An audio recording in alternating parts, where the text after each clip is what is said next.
Bismillahirrahmanirrahim. Assalamualaikum warahmatullahi wabarakatuh. Perkenalkan, nama saya Yuliani. Di sini saya mengajar mata pelajaran Pendidikan Agama Islam dan Budi Pengerti di SMK Negeri 1 Kluang. Baiklah, di sini saya akan menjelaskan materi pada KD 3.8 tentang Al-Quran sebagai landasan sumber hukum Islam. Menurut istilah, Al-Quran adalah kalam Allah Subhanahu wa Ta'ala yang diturunkan melalui malaikat Jibril kepada Nabi Muhammad SAW dengan menggunakan bahasa Arab yang mana membacanya akan mendapatkan pahala. Al-Quran adalah kalamullah atau firman Allah yang artinya bukanlah kata-kata manusia atau jin atau setan bahkan malaikat, tetapi benar-benar dari kalam Allah.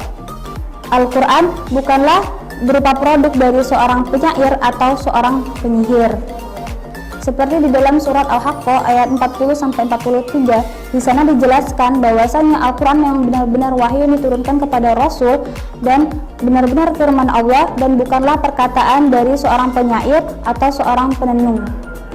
Dan poin yang kedua, adanya penisbahan Al-Quran kepada Allah Subhanahu wa Ta'ala dengan diperkuat dengan dalil rasio yang kuat, yang mana jika Al-Quran itu bukan diturunkan oleh Allah Subhanahu wa Ta'ala, pasti di dalamnya banyak dapat perbedaan dan kesimpang siuran di dalamnya. Dan poin yang ketiga adalah Al-Quran merupakan mukjizat yang akan terus lestari sepanjang masa, baik lafal, redaksi ataupun substansinya. Dan poin yang keempat adalah dengan adanya keyakinan terhadap Al-Quran sebagai kitab terakhir yang sempurna, maka mengambil pelajaran di dalamnya merupakan suatu kewajiban bagi umat muslim. Dan yang selanjutnya adalah kandungan-kandungan isi Al-Quran sebagai sumber hukum Islam itu ada 3 poin. Poin yang pertama adalah hukum-hukum akidah. Hukum-hukum akidah adalah hukum-hukum yang terkait erat dengan hukum keyakinan, misal tentang Allah Subhanahu wa Ta'ala, Rasul-Rasulnya, malaikat-malaikatnya, kitab-kitabnya, dan hari pembalasan. Poin yang kedua adalah hukum-hukum akhlak, yaitu hukum-hukum yang terkait erat dengan perhiasan hidup mukallaf, seperti menghindarkan diri dari kehinaan.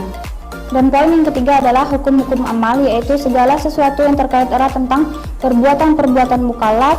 Dan di sini hukum-hukum amal itu terbagi menjadi 2. Yang pertama adalah hukum ibadah, yang mana seperti sholat, haji, zakat, puasa, dan ibadah lainnya yang mana ibadah tersebut terkait dengan Tuhannya. Dan yang kedua adalah hukum-hukum muamalah, seperti di sini contohkan misal tentang bagaimana hukumnya jual beli, jinayat, terus penghukuman dan lain sebagainya yang terkait tentang terkaitan antar mukallaf sesamanya, baik dia berkelompok atau perseorangan, dan terkait dengan urusan negara ataupun bangsanya.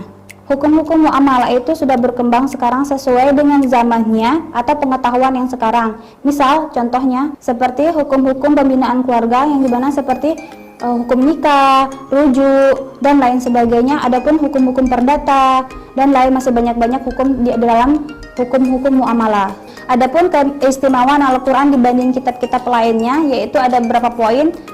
Dan poin yang pertama adalah Al-Quran itu terjaga dari perubahan dan pergantian. Dan yang kedua, Al-Quran terjaga dari pertentangan dan kontradiksi.